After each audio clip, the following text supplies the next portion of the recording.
Hello everyone, Zoe here. I'm back with another gameplay commentary video. I'm back with it. I actually bought a new headset so I could continue doing these kinds of videos. I really do enjoy them. So if not, please hit the like and subscribe button and videos with the channel. And today's video is going to be on the Disney live action Little Mermaid. Everyone's excited, sarcastically saying, of course. So if not, I really hope you enjoyed this. Let's get into the article.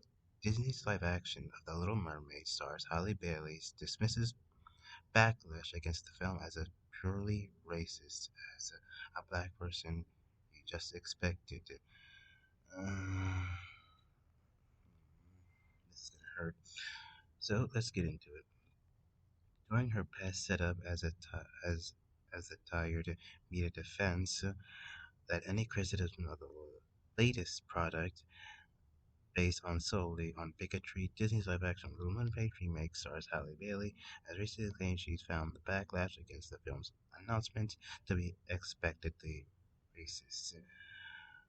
Of course, they always resort to this playbook. How boring, how tired of the same playbook these Hollywood wokies are going to use.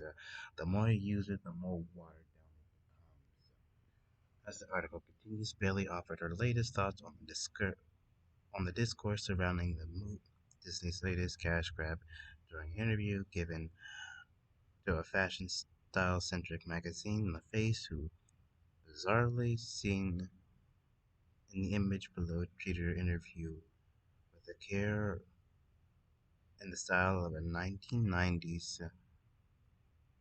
Dio City site. Oh my goodness. Well,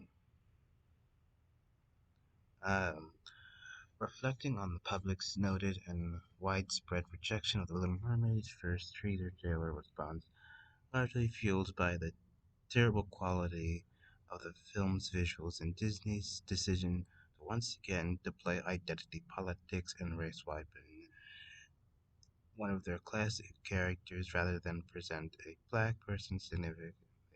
Specifically, Bailey said, I know people are like, it's not about race, but now that I'm her, of course, it's not like they can't make actual stories. What's so bad about actually making stories from African culture and making it a Disney centric story? What's so hard about that? Instead of time and time, people are saying that Disney is out of creative ideas, and they are. This is proof. They pander to these woke idiots. They virtue signal every time they get. The article continues, following her belief, telling off as she searched for the right words to convey her point. The actress then added, people don't understand when you're black, and there's a whole other community that's so important to us to see in ourselves. As a black person, you just expect it, and it's not really shock anymore. She said that due to the backlash my sister Chloe and I first signed to her record label, Parkwood Beyonce was always like I never read my comments. Don't ever read the comments. Honestly, when the teaser came out, I was at the D23 Expo. I was so happy to see any of the negativity. And the thing about the thing about seeing yourself in characters, you don't need a tit for tat character. You don't need to see yourself in that image as that character. You don't. It's about the characteristics, what you see about them, what's their strengths, what's their weaknesses, and all that. It's not a one for one thing. Oh, I see that in myself. No, it's not how that works. Bailey then turned to previous reports justify Disney's race swaps based on reports that the young black girl was supposedly excited as to see someone who looked like them on the screen, recalling her family and friends subsequently sending her almost overwhelming amounts of videos showing such reactions. I was crying all night for 2 days. I call bullshit on that. From them disbeliefs I told the face, it makes me feel more grateful for who I am, for where I am. Okay, one thing's for sure: kids do not see race, gender, anything. They only see the characters and what they are. But these people do not get that. All and all ultimately barely close out her thoughts on the topic, stepping into the shoes of such a well-established cultural icons such as Ariel as those of the protagonist, Natty, in the upcoming musical film adaptation of Color Purple by explaining where doing a remake of anything, everyone's going to be like, well, this isn't how I like it. This isn't how I like an original. I hope people like my version of this character in Color Purple and The Little Mermaid.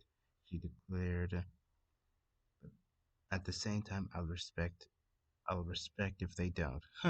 No, you don't. If you're calling people racist for not liking it, then that's surely respecting it. People, that's surely respecting it. All right.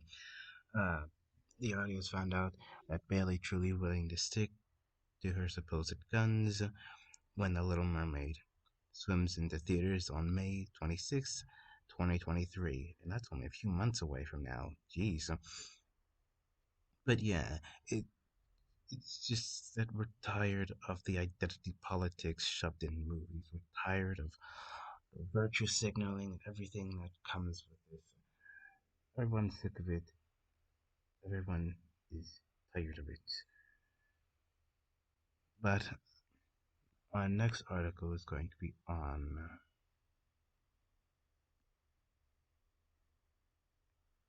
Let's see, what's going to be the next article? I'm doing this as I go along, so bear with me.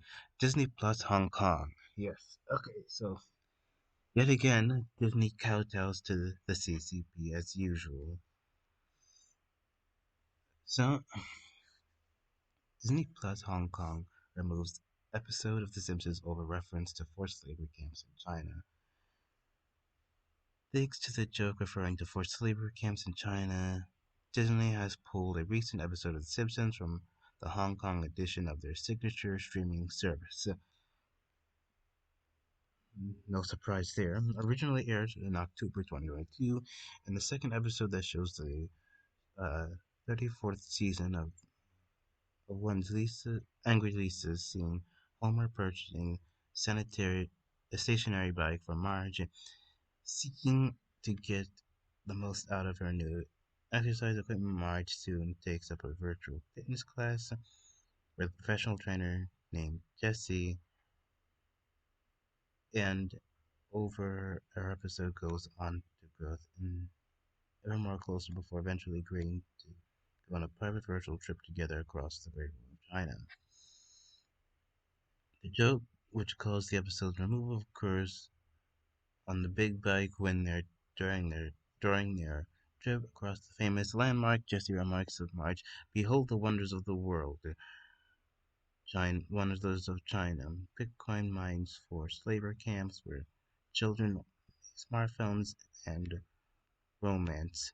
Despite Marge and Jesse's bike ride being the only mention of China in the episode, and even then none of the characters actually physically traveled to the Asian country, this did this did lend the House of Mouse to deem it's necessary to pull the episode from the Hong Kong edition of Disney Plus. Of course.